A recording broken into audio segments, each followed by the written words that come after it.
اپنے آپ کے بارے میں سوچو اور خود کو جانو۔ خوشی کا راز وہ نہیں جو تم دیکھتے ہو، خوشی زیادہ حاصل کرنے میں نہیں بلکہ کم میں لطف اندوز ہونے میں ہے۔ سب سے مہربانی سے ملو، کیونکہ ہر شخص اپنی کسی جنگ میں مصروف ہے۔ میں کسی کو کچھ بھی نہیں سکھا سکتا، میں صرف لوگوں کو سوچنے پر مجبور کر سکتا ہوں۔ موت شاید انسان کے لیے سب سے بڑی نعمت ہے۔ تمہارا دماغ سب کچھ ہے، تم جو سوچتے ہو وہی بن جاتے ہو۔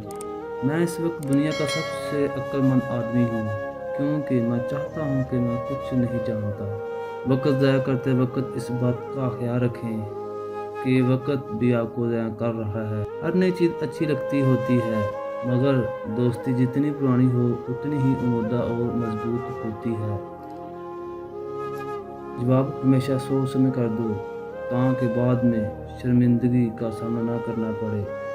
سب سے بڑا بزدل دل وہ ہے جو موت سے ڈرتا ہے۔ اس سے تو خاموشی بہتر ہے کہ کسی کو راز کی بات کہہ کے اس سے کہا جائے کہ کسی سے نہ کہنا۔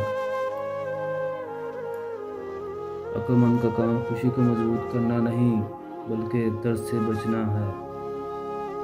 بیکار لوگ کھانے پینے کے لیے جیتے ہیں، کام کے لوگ جینے کے لیے کھاتے ہیں۔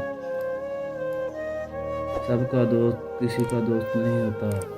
جو واقعی انسان ہوتا ہے وہ مرنے کے بعد بھی زندہ رہتا ہے۔ جو شخص اپنی زندگی کا جائزہ نہیں لیتا اور اپنے نفس کا احتساب نہیں کرتا وہ زندہ رہنے کے لائق نہیں۔ دنیا میں ہر چیز بہانے سے ملتوی کی جا سکتی ہے، مگر تقدیر اور موت نہیں۔ اگر ہماری ویڈیو اچھی لگے تو ہمارے چینل سیفی انفو اسٹوری کو لازمی سبسکرائب کریں۔ شکریہ۔